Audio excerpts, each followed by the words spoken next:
Sorry guys, it is super windy out here. So I'm working on Waldo, the old articulated loader. I was using it out in the field last night. Had a guy come in with a track hoe and he was doing us a favor. So he was literally here on his own time and dime. And so he went through the tree line and just pulled stumps as fast as he could. Left the holes, left the stumps, he's just yanking them out of the ground for us.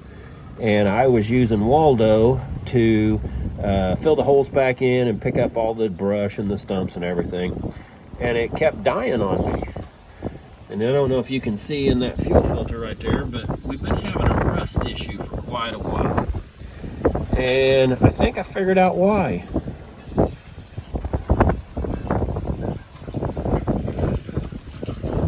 Can you tell why? Yeah.